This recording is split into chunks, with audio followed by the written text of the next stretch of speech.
If God is so loving and so powerful, then why do you suffer so much? Why do innocent people get raked over the coals? What's going on? Doesn't God care? Or is he simply too weak to do anything about it? Is God disinterested? First part of the answer is, I do not know. And I can promise you in 1997, when I went out to Madison, Wisconsin, where my younger brother, was a transplant surgeon, transplanting kidneys and livers, I went out there because his 7-year-old daughter had just been crushed in a car accident to death. And if you think that I'm going to go out, meet my brother who's far more intelligent than I'll ever be, and explain to him why God allowed his 7-year-old daughter to be crushed by a pickup truck coming down the road at 55 miles an hour, why the babysitter didn't see the stop sign, ran the stop sign, and that pickup truck slammed to the side of the car, sending my 7-year-old niece to an early grave, I'm not going to do that, because that'd be lying. I do not know why God allowed evil and suffering. But come on, Cliff, you got to think. Well, yeah, we do have to think. You're right. And one of my thoughts on is, the issue is this, which I think is very biblical. God chose to limit his power by creating us with a free will. Which means I can either pull out my wallet and give you money to eat lunch, or I can roll this hand into a fist, send it crashing into your handsome face. I am free to do either. And what the Bible teaches is in Genesis chapter 1, God created us in his image, which means we are not robots, we're not machines. And I like to walk, so if I stumble and fall off of this stage, I'm not going to pick myself up at the bottom and say, phew, I'm glad that's over with. That's determinism. That's fatalism. God creates us in his image, which means we're not robots, we're not machines, we're human beings created with a soul, a personality, but it also means we got a free will. And if we want to abuse our free will, we can go right ahead and do it.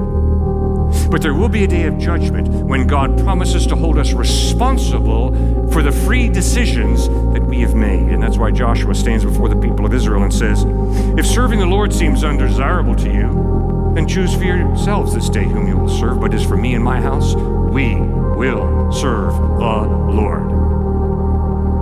So Genesis 1 says, God created this and God saw that it was good. And God created that and God saw that it was good. And you got to get the point, guys. When an author repeats and repeats and repeats a little phrase, obviously he's trying to get the point across. When God created, he did a good job. And that little phrase, God saw that it was good, is repeated and repeated and repeated in Genesis 1. But in Genesis chapter 3, we read how human beings rebelled against God. They didn't eat an apple. They ate some fruit. But that is symbolic of their rebellion against God. It's symbolic of sin. And why do I sin? I sin because I think I'm smarter than God, and I know it'll make me happier. So I'm going to do it my way instead of God's ways. Not because I'm trying to be evil. I'm not trying to be evil. I'm trying to be happy. My problem is I think I know how to make Cliff happier than God knows. And that's basically what Adam and Eve did. We know what'll make us happier. We will define good and evil. We will assume Godhood. And when they made that decision, that's where the train got off the track. That's where the arrow missed the mark and things got ugly fast. Because when God steps back, chaos fills the gap. Now, what's one of the main points of the book of Job? One of the main points of the book of Job in the Old Testament is, life is unfair, God is fair. Don't get the two mixed up. Life is unfair, God is fair. Do not get the two mixed up. So when you suffer, if you clench your fist and wave it at God, that's misplaced anger. Misplaced anger. It's not God who's getting you. Rather, it's you're born into a cursed, unfair, messed up world. Life hurts. And to blame God is a cop-out. The same way if I hold back, slap you in the face, and then turn to you and say, God made me do it. That is a cop-out. I'm lying through my teeth to you. He gave me a free will. I am responsible for feeding you, or I am responsible for slapping you.